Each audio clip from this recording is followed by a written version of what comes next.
Hello, I'm Chris Ward. I was a doctor, and in this website, I look at life through medical eyes. I want to tell you how I got to think differently about medicine. I was a neurologist.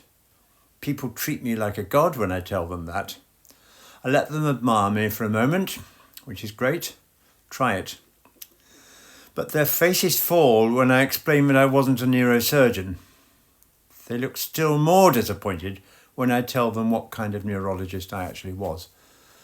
I worked very happily and I hope fairly usefully among conditions like MS and Huntington's disease.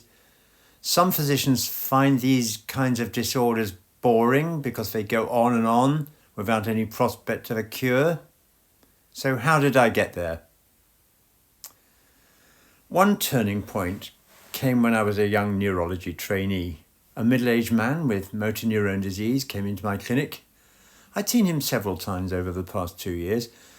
I'd been forced to watch him slowly deteriorate because, as you probably know, there's nothing that doctors can do to stop motor neurone disease getting worse. When I asked him how he was, I got the standard reply, "Not too bad, doctor." But anyone could see this wasn't true. His hands were weaker, his speech more slurred. At the same time, I sensed his fear. The unspoken question was, "When will I die, doctor?" But as usual, we stayed away from anything like that and organised another appointment. "I see you've been coming every 6 months," I said, looking through the notes. "But since you're getting worse, let's see you in 3 months. Off the poor man went, and then a shocking question occurred to me. What was I there for? I didn't have a drug to offer him, so why see him in 3 months rather than 6? Why see him at all? It was dawning on me that there was something missing from the kind of medicine I'd learned. We'd been trained to focus on physical disease, which was entirely right. Of course, that's what doctors are for, isn't it?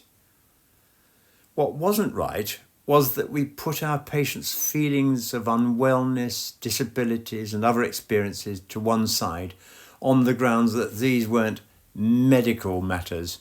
But they are, I was beginning to realise, because you couldn't respond to those experiences properly as a doctor without taking account of their personal meanings. When plants have diseases, maybe we spray them. But you can't just spray a person. You often need to take the person into account. You need to understand what it is for this particular person to have weak hands or slurred speech. Psychologists and especially anthropologists help me see that. To make things still more complicated, patients' symptoms actually meant something whether or not they made sense from a biological point of view. And those meanings were often shared with someone else. This particular man, I seem to remember, was on his own in the clinic, but somewhere there was someone for whom this predicament also had meanings, which is why, years later, I learned to use ideas from family therapy in my neurological work.